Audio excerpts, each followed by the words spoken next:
Hello दोस्तों, नमस्ते, प्रणाम, जय श्री राम जी, राधे राधे। आप सभी की स्वागत करती हूँ अपने यूट्यूब चैनल में। तो आज मैं बहुत ही प्यारा, अति सुंदर शिव पूजन, शिव विवाह गीत लेकर आई हूँ भोले बाबा के। तो आप लोग जरूर सुनिएगा हमारे इस शंकर जी के गीत को। तो आप लोग को कैसा लगेगा कमेंट बॉक्स में जरूर लिखिएगा और बने रहिएगा हमारे इस भोले बाबा को गीत को सुनने के लिए दोस्तों। तो चलिए मैं सुनाने जा रही हूँ, शुरू से लेकर अंत तक सुनिएगा। धना बानी ये भोले बाबा मेला लगनी बाबा धाम में। धना बानी ये भोले बाबा मेला लगनी बाबा धाम में। हाथी से घोड़ा भोल के मन ही ना भावे, मन ही ना भावे।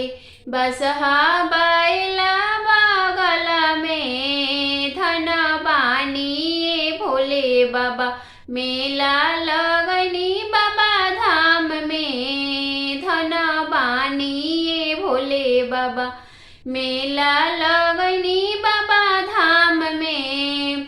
हाथी से घोड़ा भोल के मन ही ना भावे, मन ही ना भावे।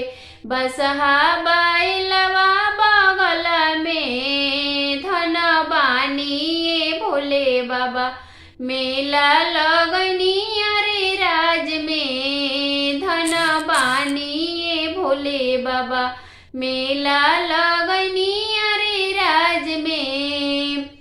कोठाया मरी भोल के मन ही न भावे, मन ही न भावे। टूट ही मड़ैया बगल में। धन बानी ये भोले बाबा मेला लगनी में हदार में। धन बानी ये भोले बाबा मेला लगनी में हदार में।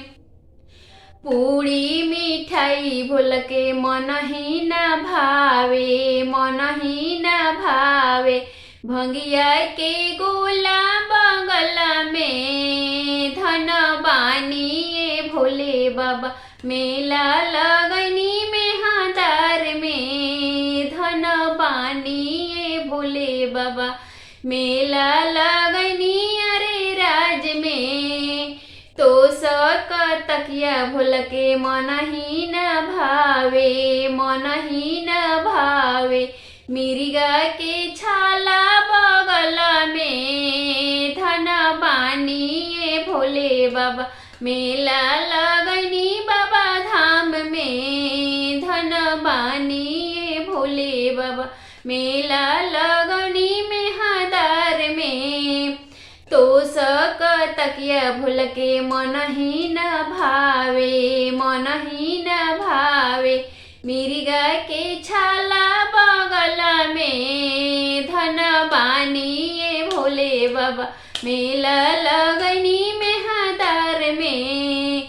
धन बानी ये भोले बाबा मेला लगनी अरे राज में। धन बानी ये भोले बाबा मेला लगनी बाबा धाम में।